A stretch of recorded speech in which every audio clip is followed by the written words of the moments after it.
കേരളത്തിൽ അങ്ങോളം ഇങ്ങോളം ഗുണ്ടകളെ, ക്രിമിനലുകളെ, റിയൽ എസ്റ്റേറ്റ് മാഫിയകളെ ഒക്കെ തന്നെ വളർത്തിക്കൊണ്ടുവരുന്നതിൽ പ്രധാനപ്പെട്ട പങ്കുവഹിച്ച ഒരു പാർട്ടിയാണ്, ഒരു രാഷ്ട്രീയ പാർട്ടിയാണ് communist party of India Marxist എന്ന CPM.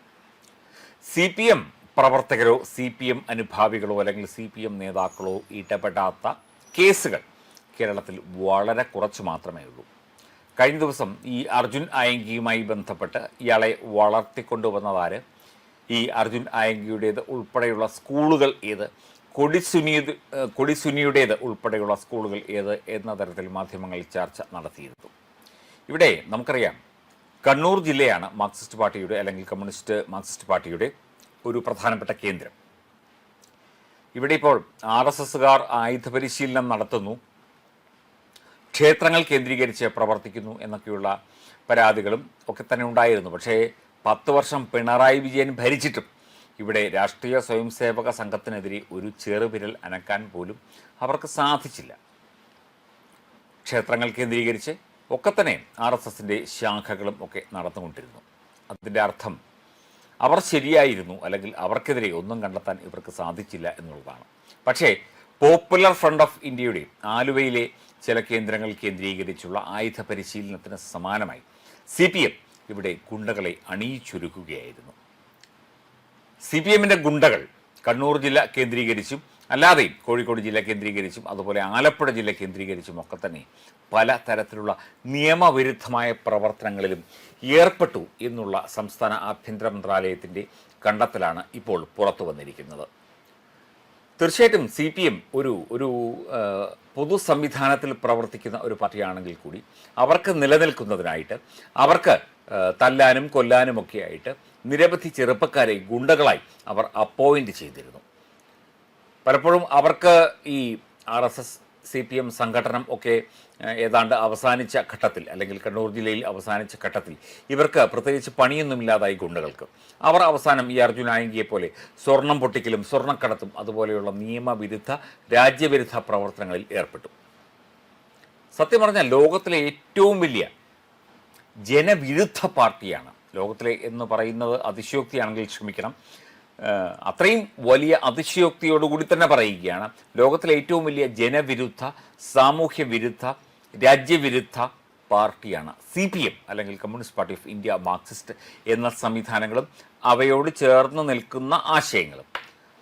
ഇപ്പോൾ എം പി രാജേഷ് പറയുന്നു, എന്താണ്, ലോകത്ത് മെക്സിക്കോയിൽ അവിടെ ഇവിടെയൊക്കെ തന്നെ CPM അധികാരത്തിൽ ഏറിയിരിക്കുന്നു. അവരൊക്കെ പ്രോളിറ്റേറിയൻ സിദ്ധാന്തങ്ങളും അല്ലെങ്കിൽ ഈ വലതുപക്ഷ മാധ്യമങ്ങളും വലതുപക്ഷ ചിന്താഗതികളും ഒക്കെ ചേർന്നുള്ള ചില സംവിധാനങ്ങളുമാണ്. അതൊന്നും ഇടതുപക്ഷമല്ല, കമ്മ്യൂണിസ്റ്റ് മാർക്സിസ്റ്റ് പാർട്ടിയല്ല. ജനങ്ങളെ പറ്റിക്കാൻ വേണ്ടി അല്ലെങ്കിൽ ദേശാഭിമാനിയിൽ ലേഖനം എഴുതാൻ വേണ്ടി ഇങ്ങനെയൊക്കെ പറയാം. അതായത് ലോകത്തിൻ്റെ തന്നെ ശത്രുവായി മാറിയിരിക്കുന്നു ഈ കമ്മ്യൂണിസ്റ്റ് പാർട്ടികളും കമ്മ്യൂണിസ്റ്റ് പാർട്ടി അനുഭാവികളും കമ്മ്യൂണിസ്റ്റ് പാർട്ടി ഗുണ്ടകളും. നമ്മുടെ നാട്ടിൽ മാത്രമേ ഇവരുള്ളൂ. ത്രിപുരയിൽ എവിടെ, ബംഗാളിൽ എവിടെ, ആന്ധ്രയിൽ എവിടെ എന്നൊക്കെ നമുക്ക് ചോദിക്കാം. ഇവിടെ ട്രെയിനിങ് ആണ് നടക്കുന്നത്. ആളെ കൊല്ലാനും സാമൂഹ്യ വിരുദ്ധ പ്രവർത്തനങ്ങൾ നടത്താനുമുള്ള ട്രെയിനിങ് ആണ് CPM എന്ന പാർട്ടി നടത്തിക്കൊണ്ടിരിക്കുന്നത്. അതിനിടയിൽ പിണറായി വിജയൻ, അതുപോലെ MV Govindan, MV Jayarajan, TI Madhusoodanan തുടങ്ങിയ നേതാക്കൾ ഓരോന്ന് ഇങ്ങനെ പറഞ്ഞുകൊണ്ടിരിക്കുന്നു. ജനാധിപത്യം അല്ലെങ്കിൽ ഭരണഘടന, സോഷ്യലിസം എന്നൊക്കെ പറഞ്ഞുകൊണ്ടിരിക്കുന്നു.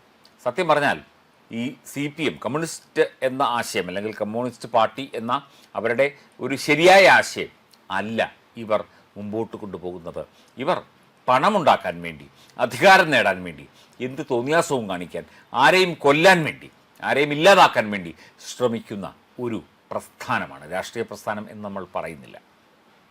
ഇവരെ ഇവിടെ വച്ചുകൊണ്ടിരുന്നാൽ അല്ലെങ്കിൽ ഇവർക്ക് പ്രോത്സാഹനം കൊടുത്താൽ, ഇവർക്ക് കൂടെ നിന്നാൽ നിങ്ങളും നശിച്ച് നാറാണക്കല്ല് പിടിക്കും, അല്ലെങ്കിൽ നിങ്ങളുടെ ജീവൻ തന്നെ പോകും. കേരളത്തിൽ ഇപ്പോൾ ഈ അഡ്ജസ്റ്റ്മെൻറ്റ് രാഷ്ട്രീയവും എല്ലാവരും ഉണ്ട് കേട്ടോ. BJP ഉണ്ട്, അതുപോലെ കോൺഗ്രസും മറ്റ് സംഘടനകളുമുണ്ട്, CPM ഉണ്ട്. അഡ്ജസ്റ്റ്മെൻറ്റ് രാഷ്ട്രീയത്തിൻ്റെ ഒരു കാലഘട്ടം ഒരു കാലത്തുണ്ടായിരുന്നു, ഇപ്പോഴുമുണ്ട് എന്ന് പറയപ്പെടുന്നു. എന്തൊക്കെയായാലും ജനങ്ങൾ പണിയെടുത്താൽ ജനങ്ങൾക്ക് ജീവിക്കാം, ജനങ്ങൾ കഷ്ടപ്പെട്ടാൽ അവർക്ക് കഴിയാം, അവർ വിദേശത്ത് പോയി കഷ്ടപ്പെട്ടാൽ അവർക്ക് അവരുടെ കുടുംബം നോക്കാം എന്നുള്ള അവസ്ഥയിലേക്ക് കേരളത്തെയും ഒക്കെ തന്നെ എത്തിച്ചിരിക്കുന്നു ഈ കമ്മ്യൂണിസ്റ്റ് പാർട്ടികളും കോൺഗ്രസ് പാർട്ടികളും എല്ലാം ചേർന്ന്.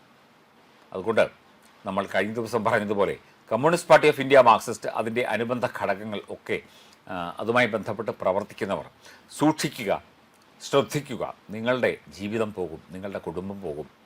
IPBനൊക്കെ സംഭവിച്ചത് നമുക്കറിയാമല്ലോ. എല്ലാം പോകും. ഇവർ ആർക്കും വേണ്ടിയല്ല പ്രവർത്തിക്കുന്നത്, പിണറായി എന്ന നേതാവിന് വേണ്ടിയും അല്ലെങ്കിൽ പിണറായിയുടെ കൂടെ നിൽക്കുന്ന ചില അന്തഛിദ്രങ്ങൾക്ക് വേണ്ടിയും, MV ഗോവിന്ദനടക്കമുള്ള അന്തഛിദ്രങ്ങൾക്ക് വേണ്ടിയുമാണ് ഇവർ പ്രവർത്തിക്കുന്നത് എന്ന് കേരളത്തിലെ ജനത തിരിച്ചറിഞ്ഞു കഴിഞ്ഞു. ഇനി ഇവർ കേരളത്തിൽ അധികാരത്തിൽ വന്നാൽ അത് കേരള ജനതയ്ക്ക് നാണക്കേടാണ്, കേരള ജനതയ്ക്ക് അപമാനമാണ്.